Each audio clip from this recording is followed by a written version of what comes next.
چاند گرہن ہو رہی ہے، نظر آنا ضروری نہیں، کسی ملک میں نظر آتا ہے کہیں نظر نہیں آتا، نظر آنا ضروری نہیں، نظر آنا ضروری نہیں۔ اس میں جو ہمارے چاند گرہن کے اعمال ہمارے سوشل میڈیا کی پوسٹوں پہ پڑے ہیں، ضرور کر لینا۔ جو چاند اور سورج گرہن کا خیال رکھتا ہے اپنے نسلوں اور اپنی زندگیوں کو بچاتا ہے، اپنے رزق اور اپنے بخت کو بچاتا ہے۔ خیال کرنا یہ میری طرف سے نہیں، نماز کسوف اور خسوف چاند اور سورج گرہن پہ میرے حضور نے ایسے نہیں پڑھی، اس کی تاریخ میں حوالے ہیں۔ چاند گرہن کا یہ ایک لمحہ آ رہا ہے، یہ ایک گھڑی آ رہی ہے۔ پاکستانی وقت یہی ہے۔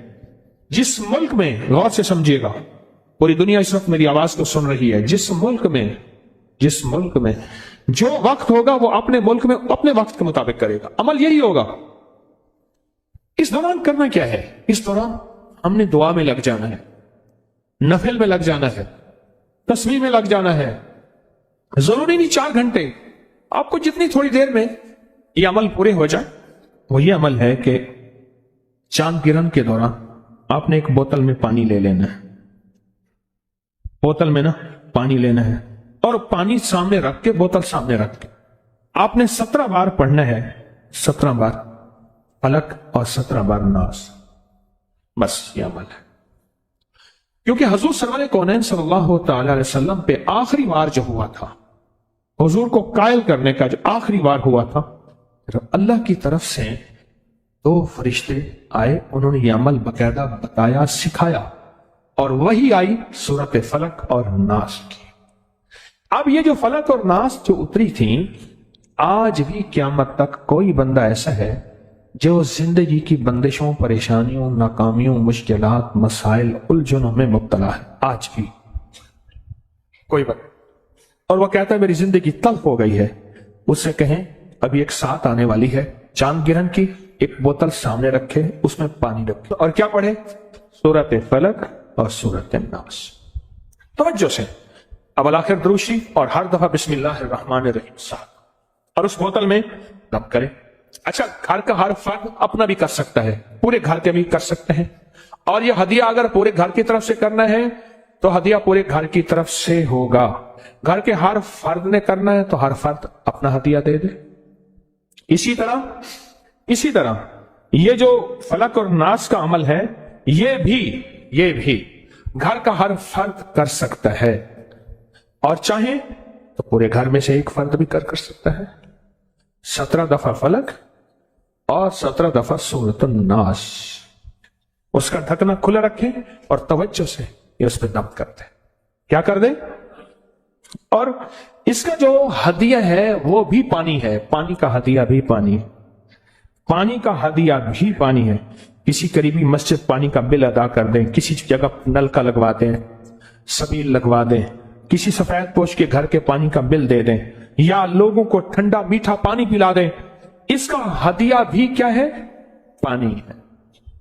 اور یہ بیماریوں کے لیے، تنگ دستیوں کے لیے، الجھنوں کے لیے، جھگڑوں کے لیے، نا اتفاقوں کے لیے، آنے والی مصیبت، اس پانی کو آٹا گوندنے میں، چائے بنانے میں، پینے میں، کرنے میں، دیواروں پہ نہ پھینکیں، گھر میں پاؤں نہ آئے، باقی ہر جگہ اس کو پینے کھانے پکانے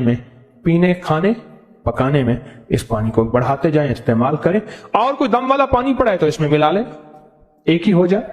اب تیسرا عمل اور آخری عمل سنیں، چھوٹا سا عمل ہے۔ آپ نے حزب البحر جو ہے وہ پڑھی، یہ حزب البحر کے اسماء حسنہ ہیں، یا اللہ ہو، یا علی ہو، یا عظیم ہو، یا حلیم ہو، یا علیم ہو، یا اللہ، یا علی ہو، یا عظیم۔ آیت الکرسی کی آخری آیت ہے، یہ اس کے اسماء حسنہ، یا علی ہو، یا عظیم ہو، یا حلیم ہو، یا علیم۔ یہ حزب البحر کے آخری الفاظ ہیں۔ بس آپ کیا کریں گے اس دوران میں؟ والا کے 3 دفعہ دروشی پڑھ کے آپ نے صرف 140 مرتبہ کہ سورج کا زندگی سے کیا تعلق ہے، چاند کا زندگی سے کیا تعلق ہے۔ گرہن لفظ کو بدرا غور کیجئے گا، گرہ گانٹھ کو کہتے ہیں، گرہ کو کہتے ہیں۔ یہی گانٹھ آنتوں میں آ جائے تو اسے کولنج کہتے ہیں، کھل جائے ٹھیک، ورنہ آپریشن، ورنہ کولائن سے بندے مر جاتے ہیں۔ گرہ آ جائے آنکھ میں، یہی گرہ اگر شریانوں میں آ جائے تو اس کو بائی پاس کہتے ہیں، ہارٹ اوپن سرجری کہوں، کون سے لفظ کا گرہ۔ جسم کے کسی حصے میں گرہ آ جائے، آپ کہتے ہیں پٹھا پہ پٹھا چڑھ گیا ہے، گرہ ہوتی ہے۔ دماغ میں گرہ آ جائے تو کہتے ہیں برین ہیمریج ہو گیا ہے، بندہ بے ہوش ہو جاتے ہیں۔ کوئی ایسے ہوتے ہیں جو ہوش سے نکل آتے ہیں، اکثر نہیں نکلتے، وہی موت واقع ہو جاتی ہے۔ زندگی میں اگر چاند میں گرہ نہ آ جائے، اچھا چاند میں گانٹھ نہیں آتی، گرہن سے مراد یہ ہے کہ اس کی روشنی ختم ہو جاتی ہے، جو پوری دنیا میں اس کی روشنی پڑ رہی ہے وہ ختم ہو جاتی ہے۔ سورج گرہن ہے تو سورج کی روشنی ختم ہو جاتی ہے، اندھیرا چھا جاتا ہے۔ جن ملکوں میں میری زندگی میں چند بار ایسا ہوا ہے کہ میں نے سورج گرہن کو دیکھا ہے تو کچھ دیر کے لیے سارا اندھیرا چھا گیا۔ اس کا ہماری زندگی پہ اثر ہے، یاد رکھیے گا۔ صحت مند پہ اثر ہے، بیمار پہ اثر ہے، حاملہ پہ اثر ہے، بچوں بوڑھوں پہ اثر ہے، نباتات پہ اثر ہوتا ہے، درختوں اور فصلوں پہ اثر ہے اس کا۔ صدیوں پہ محیط تجربات، ہزاروں سال پرانے تجربات یہ بتاتے ہیں کہ چاند گرہن اور سورج گرہن کا زندگی پہ بہت اثر ہے۔ چاند کا زندگی پہ اتنا اثر تو ہے، چاند کا زندگی پہ اتنا اثر تو ہے کہ جن دنوں پہ چاند کی روشنی جوبن پہ ہوتی ہے، ان دنوں پہ نباتات پہ، درختوں پہ، پتوں پہ زندگی ان کی اور ہوتی ہے۔ سائنس نے سال ہر سال اس کی تحقیق کی ہے، اس کی ریسرچ کی ہے، اور ہوتی ہے۔ انہی زندگی، انہی دنیا میں، انہی دنوں میں سمندر کی زندگی اور ہوتی ہے۔ انسان کی زندگی پہ چاند کا اثر پڑتا ہے۔ پوری دنیا میں جتنے ماہرین بیٹھے ہیں، آپ نیٹ کی دنیا کو کھولیں، ہر چیز آپ کے ہاتھ میں موجود ہے۔ وہ کہتے ہیں کہ پوری دنیا میں 13، 14 اور 15، چاند کی 13، 14 اور 15، جنوری فروری کی نہیں، انگریزی مہینوں کی نہیں، اسلامی مہینوں کی 13، 14 اور 15 جرائم بہت ہوتے ہیں، قتل و غارت بہت ہوتی ہے، جسے کرائم ریٹ کہتے ہیں، بہت بڑھ جاتا ہے، بہت جرائم ہوتے ہیں۔ پوری دنیا کے ماہرین بیٹھے ہیں جو اس بات کو تحقیق میں لا رہے ہیں، اپنی ریسرچ میں لا رہے ہیں کہ جرائم کب زیادہ ہوتے ہیں۔ وہ کہتے ہیں ان دنوں میں بہت زیادہ ہوتے ہیں۔ کیوں؟ اور انہی دنوں میں چاند جو ہے وہ اپنے جوبن پہ ہوتا ہے اور سورج اور زمین کی ہر چیز کو اپنی طرف کھینچتا ہے۔ ایک پورا نظام ہے، اسے قمری نظام کہتے ہیں، اور کھینچتا ہے۔ آپ کبھی ان عروج کی دنیا میں آپ جائیں اور دیکھیں، سمندر کو ایک دفعہ مجھے دیکھنے کا موقع ملا، آپ سوچ نہیں سکتے کہ اس کی لہریں کتنی اونچی اور اس کی لہریں کہاں کہاں ٹکرا رہی ہوتی۔ اگر میرے خیال میں اللہ کا امر نہ ہو تو سمندر تو اونچا ہے، کراچی تو نیچا ہے، اپنے امر سے اس کریم نے روکا ہوا ہے۔ پرانے دور میں جو جہاز چلنے والے ہیں، آج بھی جو جہاز چلنے والے ہیں، مجھے مانسیرا میں ایک جہاز میں چلنے والے صاحب سے گفتگو کا موقع ملا تفصیلی۔ میں ایک سفید پوش آدمی ہیں، درویش، ان کے گھر میں تھا، اکیلا تھا، 1-2 احباب اور بھی تھے، غالباً 5 حضرات تھے ہم۔ تو انہوں نے گھر خالی کرا دیا، تو میں 1-2 دن 3 دن وہاں رہا، تو وہاں موقع ملا گفتگو کرنے کا۔ وہ کہنے لگے جی خاص طور پہ چاند کے عروج کے دنوں میں اور چاند کی گرہن کے دنوں میں دنیا کے سارے آلات، سائنسی آلات جو سمندر کے ساتھ تعلق ہے، وہ ہم نے ناکام ہوتے دیکھے ہیں۔ پھر اس میں صرف ہمارے ساتھ جو چیز چلتی ہے وہ احتیاط ہے، کہ ہم سخت احتیاط کرتے ہیں اور بہت سخت احتیاط کرتے ہیں۔ اب معلوم یہ ہوا کہ سورج کا اور چاند کا ہماری زندگی پہ اثر، ہمارے پھلوں سبزیوں نباتات فصلوں پہ اثر، ہمارے جسموں پہ اثر، ہمارے جذبات پہ اثر، غصہ، لڑائی، ڈکیتی، قتل و غارت، اس کا تعلق جذبات سے ہے، ان کا تعلق ہمارے جذبات پہ اثر۔ یہ چھوٹی چھوٹی چیزیں جو ہمیں متاثر کر رہی ہیں، اور یہ چھوٹی چھوٹی چیزیں ہیں جن کا ہماری زندگی پہ اثر۔ چلو ہم تو چھوٹی چیزیں ہیں، سمندر تو زمینوں سے بڑے ہیں، اور سمندر کی گہرائی 11 کلومیٹر سے بھی گہرے سمندر موجود ہے، 11 کلومیٹر سے بھی گہرے سمندر موجود ہے۔ اس 11 کلومیٹر گہرے سمندر پہ بھی اس کا اثر ہوتا ہے۔ انسانی جسم تو 50-100 کلو کا ہے، اس پہ اثر ہوتا ہے۔ ماننے والی بات ہے کہ سمندر کا وزن کتنا ہے۔ اللہ، میں لفظ اگر میرے پاس اربوں اور کھربوں کی گنتی ہے، کھربوں کے بعد میرے پاس گنتی ختم ہو رہی ہے، میری معلومات میں اس سے اگلی گنتی بھی ہے لیکن کھربوں کی گنتی ختم ہو رہی ہے، پر سائنس کہتی ہے کہ اس کا وزن سمندر کا کتنا ہے، اس کے اندر کون سی مخلوق ہے۔ اس چاند کا اثر زندگی پہ میری آپ کی پڑتا ہے اور سمندر کی زندگی میں پڑتا ہے، اور سمندر کے پانی کو چاند اپنی طاقت اور قوت سے ہلا کے رکھ دیتا، اور ایسا ہلاتا ہے کہ اس کے اندر جو بھی چیز ہو، وہ جہاز ہے، وہ کشتیاں ہیں، وہ کوئی دنیا کی چیز ہے، وہ بھی ایک کھلونا بن جاتی ہے۔ اسے اپنے آپ کو سنبھالنا، سمجھنا اور اپنے آپ کو بچانا مشکل ہو جاتا ہے۔ یہ چاند کی طاقت ہے، تو سوچیں چاند کے بنانے والے کی کیا طاقت ہوگی، اس کی کیا طاقت ہوگی۔ اور اگر چاند کے بنانے والے سے ہماری دوستی ہو جائے، ہمارا تعلق ہو جائے، ہمارا تعارف ہو جائے، تعارف، آپ نے لکھا یہ خط فلاں کی معرفت میں جائے گا۔ پہلے ہوتا تھا ضلع فلاں، علاقہ فلاں، فلاں، گاؤں میں ایک دکان ہوتی تھی، سارے خط اسی کو آتے تھے۔ گاؤں میں ایک دکان ہوتی تھی، میرے پاس نا ڈیرہ اسماعیل خان میں سے ایک خط آتا تھا، پھر بستی کے بہت سے لوگوں کے خط آتے تھے، لکھا ہوتا تھا یوسف دکاندار کو مل کر بمعرفت یوسف دکاندار، یہ لفظ تھا، مجھے آج بھی یوسف دکاندار کا نام یاد ہے۔ یوسف دکاندار کی معرفت میں یہ خط فلاں کو ملے، پھر یوسف دکاندار کے پاس سارے خط آتے تھے۔ میں گیا ڈیرہ اسماعیل خان، میں کہا یوسف دکاندار کو دیکھوں تو صحیح، اس کی معرفت سارے خط آتے ہیں۔ جب کسی چیز کا تعارف زیادہ ہو پھر اس کو دیکھنے کا شوق ہوتا ہے، اس لیے بعض اللہ والے ساری عمر مانگتے رہے اللہ اپنا جلوہ دکھا، اللہ اپنا دیدار کرا۔ اس لیے مسلمانوں کے اندر حضور کی محبت اور جلوہ، حضور کی زیارت کا شوق بہت، کہتے ہیں چلو حضور کی زیارت نہ ہوئی، حضور کے روزے کی زیارت ہو جائے، چلو اللہ کی زیارت نہ ہوئی، اللہ کے گھر کعبہ کی زیارت ہو جائے۔ یہ وہ ساری وہی کشش ہے جو مجھے یوسف دکاندار کے دیکھنے میں آئی تھی، یہ ساری وہی کشش ہے۔ پھر میں گیا، ان کو اطلاع ملی ایک بندہ جا رہا تھا، کوئی ٹیلی فون موبائل تو کہانی تھی نہیں، اس نے کہا جی وہ فلاں، میرا نام بتایا کہ وہ آپ کو ملنے آ رہے ہیں فلاں وقت۔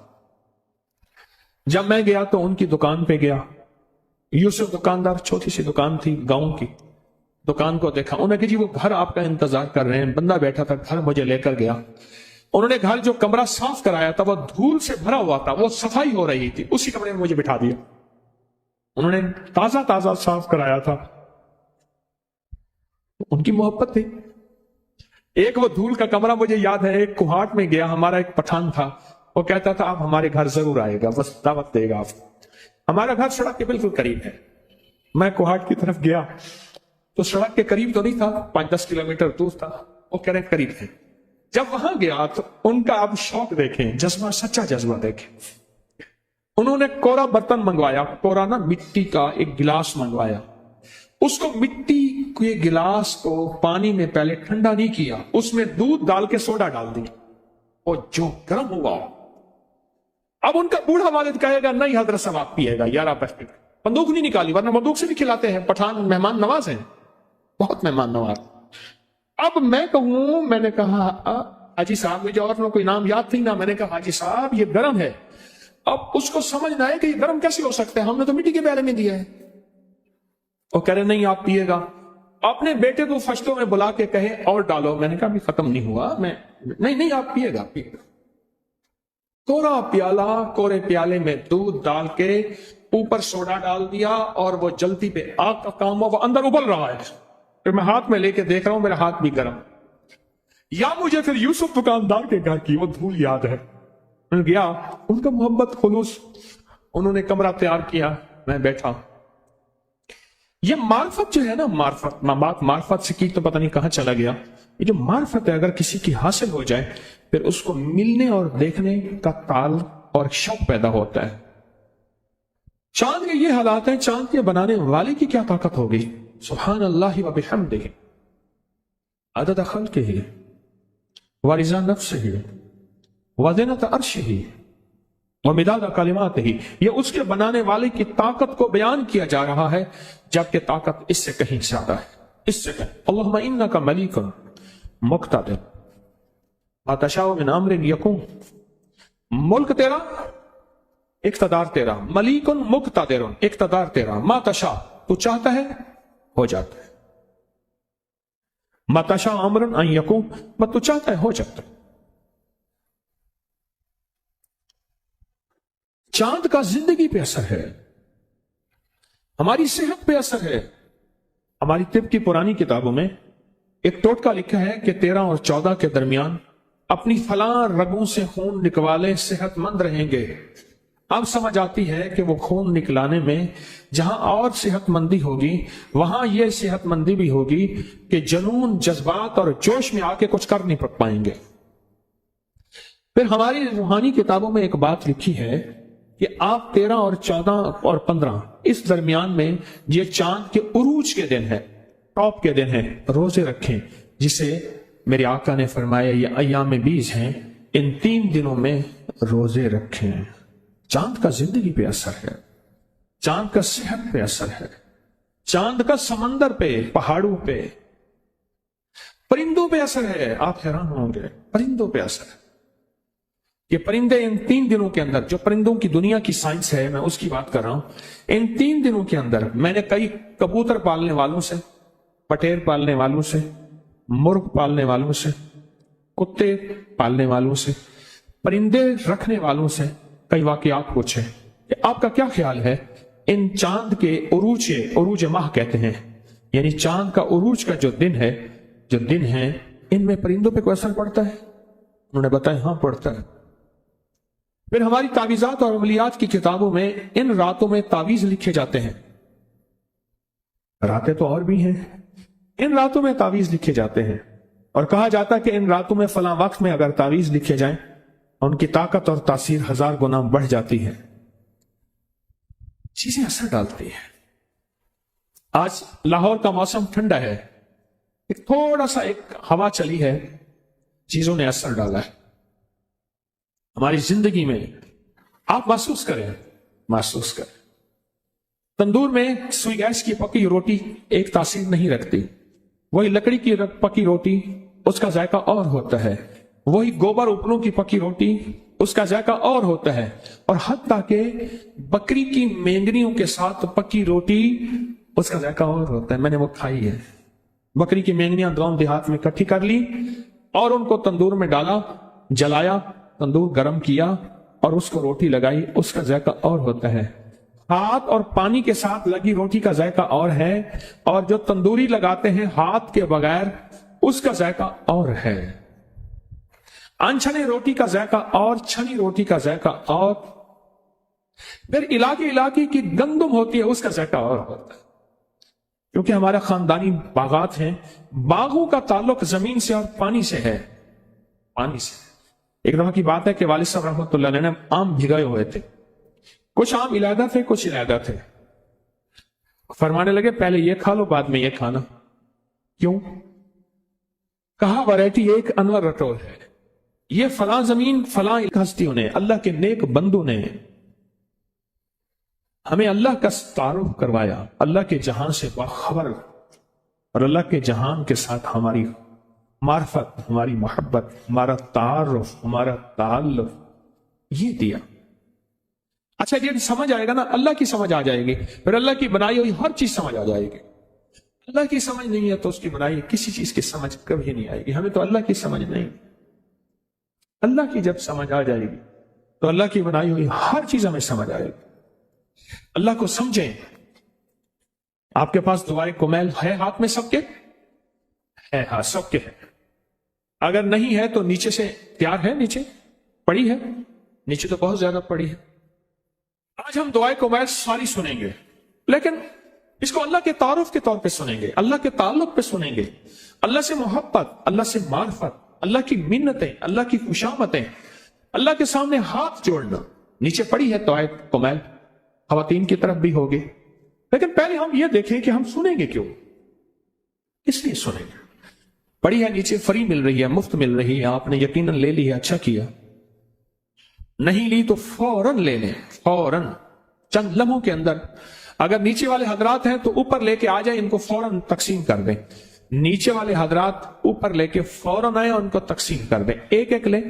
آپ نیچے نہ جائیں، فوراً اوپر آ رہے ہیں لوگ، آپ نیچے نہ جائیں. اسی طرح خواتین میں بھی شور کے بغیر، کیونکہ خواتین میں ایک دم ہنگامہ ہوتا ہے کہ اس کے بعد انہیں کہ روٹی بچنی نہیں ہے. مائی کہتی بس پہلی اور آخری دفعہ روٹی کھانی ہے، میرا کھانی نہیں. ہاں جی آگے، نیچے سے آپ، نیچے سے آگے اب آپ، ہاں جی نیچے سے آگئے. ہاں جی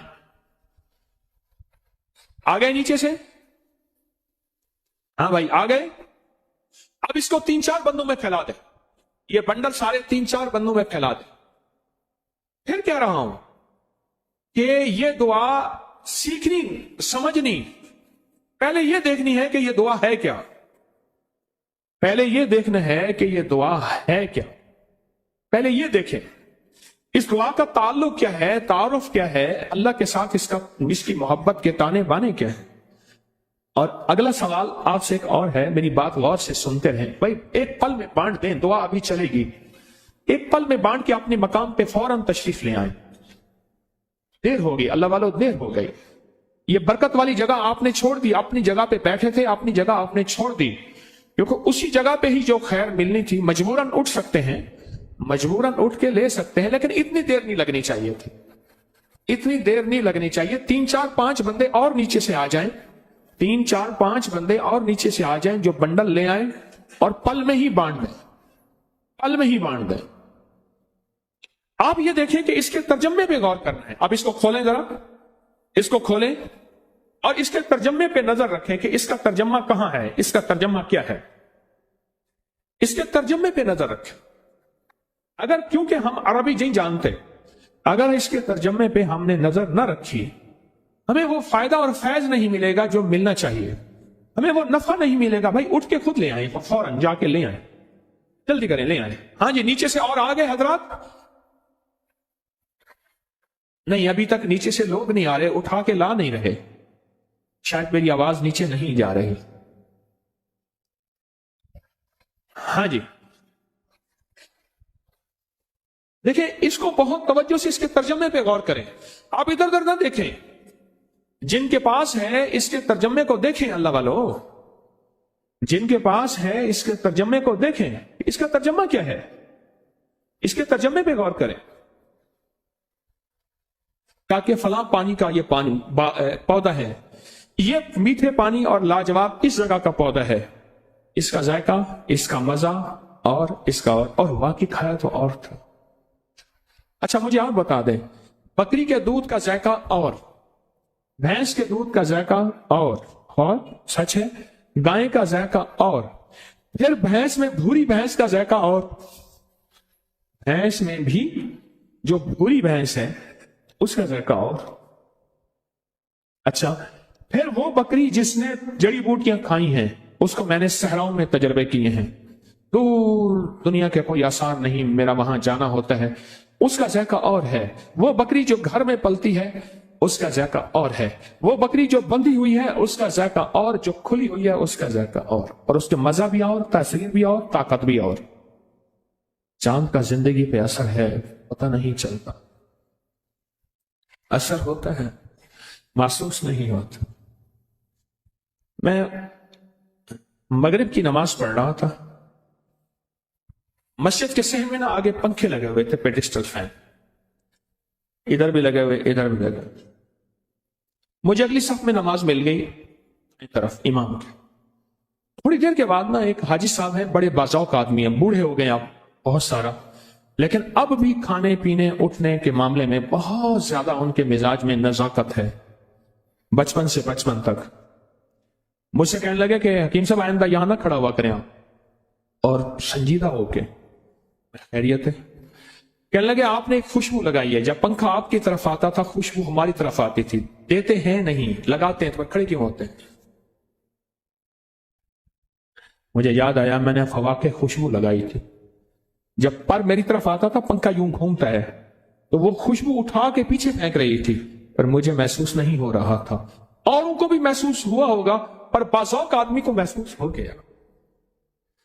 خوشبو کا زندگی پہ اثر ہے. چاند جس نے ساری زمین کا احاطہ کیا ہوا ہے, اور زمین کا نظام کیا اور چاند کا نظام کتنا بڑا, اس کا ہماری زندگی پہ اثر ہے.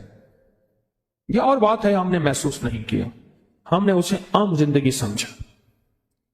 سائنس کہتی ہے ہمارے ہاں روز نیچے زلزلے آتے رہتے ہیں, ہمیں پتہ نہیں چلتا. چھوٹے چھوٹے زلزلے زندگی کا حصہ ہے, لیکن کبھی کبھی وہ رب کریم جو ہے کوئی اپنے بڑے بڑے زلزلوں کو دیکھ. میں قرآن پڑھ رہا تھا پرسوں, اچانک آیت پہ سورت احزاب کی غالباً آیت تھی, اس آیت پہ نظر پڑی, شاید یہی سورت تھی.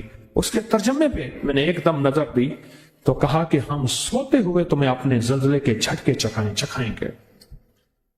اور جب ترکیہ کا زلزلہ آیا یہ صبح 4 غالباً 17 پہ کچھ منٹ پہ آیا, اور وہیں ترکیہ میں نے خود زلزلے کو دیکھا. صبح فجر کی اذان کے وقت میں نے دیکھا غازی انتب میں وہاں زلزلہ آیا, خود میں نے محسوس کیا, اور وہ بھی زلزلہ اچھا خاصا تھا, لیکن عمارت نہیں گری. میرا شمار بھی شہیدوں میں ہو جاتا, کیونکہ ابھی اللہ نے کوئی وقفہ دیا ہوا تھا, اس لیے بچ کے. چاند کا ہماری زندگی پہ کیا اثر ہے؟ صدیوں سے یہ تجربات اکٹھے ہو رہے ہیں, مشاہدات اکٹھے ہو رہے ہیں کہ چاند گرہن ہماری زندگی پہ اثر چھوڑتی ہے. آتی سال کے بعد ہے, کبھی 1.5 سال کے بعد, کبھی وقفے کے بعد, لیکن چاند گرہن ہوتی ہے.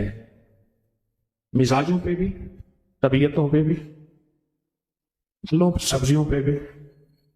ایک چیز بتاؤں آپ کو, آپ ایک بات کہیں گے کہ پرانے دور کے جتنے بھی قلعے ہیں ان کی لکڑیوں کو دیمک نہیں لگتی. ہماری دیمک کی دوائی لگانے کے باوجود بھی نیچے دیمک کی ڈرل کرتے ہیں, دیمک لگ جاتے. ایک خاص موسم, ایک خاص ساعت, ایک خاص گھڑی درخت کی کون سی ہے, اس وقت درخت کو کاٹو کبھی دیمک نہیں لگے گی. ان میں ایک چاند گرہن بھی ہے, دیمک نہیں لگتی. کیوں؟ اس کی وجہ ہے چاند گرہن کے وقت چاند سارے درختوں کا رس پکڑ کے چوس لیتا ہے, کھینچ لیتے ہیں اپنے پاس. درخت کے اندر ہوتا ہی کچھ نہیں ہے, وہ مٹھاس جو دیمک کو پسند ہے وہ ہوتا ہی نہیں. اس لیے سندل کی لکڑی میں خوشبو ہوتی ہے پر اس کو دیمک نہیں لگتی, کیونکہ سندل کی لکڑی ہوتی خوشبودار ہے لیکن ذائقے میں بہت کڑوی ہوتی ہے. میری ساری زندگی سندل کے ساتھ گزری ہے, دواؤں میں استعمال کرتے کرتے. آج بھی ہمارا کچھ دوائیں ہیں اس میں سندل ڈالی جاتی ہے, وہ خود کڑوی ہوتی ہے لیکن خوشبودار ہوتی ہے. آج بھی کوئی مالدار سے مالدار ہندو اگر جلاتے ہیں تو اس کو سندل کی لکڑی سے جلاتے ہیں. کوئی بہت مالدار اگر ہندو ہے تو اس کو سندل کی لکڑی سے جلایا جاتا ہے, اس کی جلنے سے خوشبو آتی ہے بہت زیادہ. چھوٹی چیزوں کا زندگی پہ اثر ہے. چاند تو چھوٹی چیز ہے ہی نہیں, تو چاند کا ہماری زندگی پہ کیسے اثر نہ ہوگا؟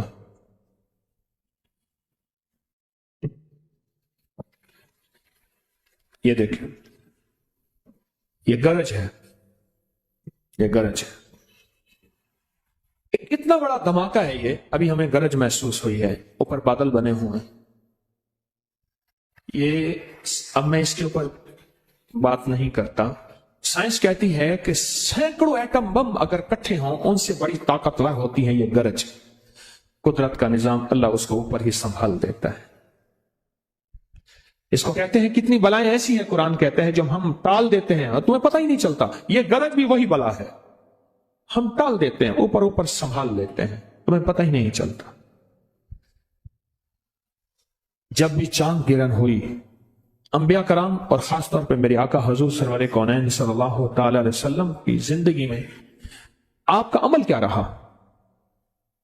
آپ کی زندگی میں کیا طریقہ کار تھا کہ جس سے چاند گرہن کے ہونے والی جو مضر اثرات ہیں، جو اثر صحت پہ، زندگی پہ، نظام پہ، پہاڑوں پہ، سمندر پہ، زمینوں پہ پڑتے ہیں، اسے کیسے بچا جائے؟ آج اس کے بچنے کی ہم ترکیب سوچیں گے، اس کے بچنے کی وہ ترتیب جس میں اللہ اس کے حبیب نے وہ ترتیب ہمیں وہ راہیں سجھائی ہیں، اور حضور نے اللہ کی طرف رجوع کرا کے بندوں کا وہ ترکیبیں دی ہیں، اور وہ ہے ترکیب سجدے، رکوع، اعمال، دعائیں، تسبیحات، ذکر، اس میں لگ جانا۔ چاند کی عظمت کو دیکھا، کبھی چاند والے کی عظمت کو بھی دیکھا؟ حضرت علی کرم اللہ وجہہ نے اپنے خادم کو چاند والے کی عظمت سکھائی، تو سوچیں ان کے دل میں کتنی عظمت تھی، اور ان کا اس دعا کا معمول تھا کہ حضرت علی فرماتے ہیں کہ میرا مشکل کشا کون ہے؟ حضرت علی کا مشکل کشا کون ہے؟ آئے حضرت علی کے مشکل کشا کو جاننے اور پہچاننے کی کوشش کرتے ہیں، لیکن پہلے ایک بات ذہن نشین رکھیں، کیا آپ ان منتوں اور زاریوں کے ترجمے کو جانتے ہیں جو حضرت علی نے اپنے خادم کو سکھایا اور زندگی بھر معمول رہا کہ اللہ کو کون سی منتیں اور زاریاں کر کے وہ اللہ جس نے چاند بنائے ہیں، جس نے سورج بنایا، جس نے نظام بنایا؟ ہم کہتے ہیں چاند کی سارے نظام بہت طاقتور ہیں، اور چاند اتنا طاقتور ہے جو سمندر کو ہلا جلا کے ادھیڑ دیتا ہے، تو وہ رب کتنا طاقتور ہوگا جس نے اس سمندر کو بھی بنایا، اس چاند کو بھی بنایا، اس سورج کو بھی بنایا، اس سارے نظام کو بھی بنایا۔ اصل میں ساری چیزوں کا تعارف ہے، پھر اللہ کا تعارف نہیں۔ یہ جو آل رسول، اصحاب رسول ہیں اور اولیاء ہیں، اللہ کے نیک بندے ہیں، انہوں نے بندوں کو اللہ کا تعارف کروایا، اللہ کی معرفت سکھائی، اللہ کی معرفت سکھائی۔ اس وقت ہم سارے جہاں سے باخبر ہیں، نیٹ کی دنیا نے سارے جہان کی خبریں دے دی ہیں، سارے جہاں سے باخبر ہیں، پر اپنے جہاں سے بے خبر ہے۔ سارے جہان سے باخبر ہے پر اپنے جہان سے بے خبر ہے۔ اور ہمارا جہان کیا ہے؟ ہمارے جہان ہے ہمارا دل، اور دل میں کون ہے؟ وہ ہے اللہ۔ ہم اپنے جہاں سے بے خبر ہیں۔ ان نیک ہستیوں نے، اللہ کے نیک بندوں نے ہمیں اللہ کا تعارف کروایا، اللہ کے جہان سے باخبر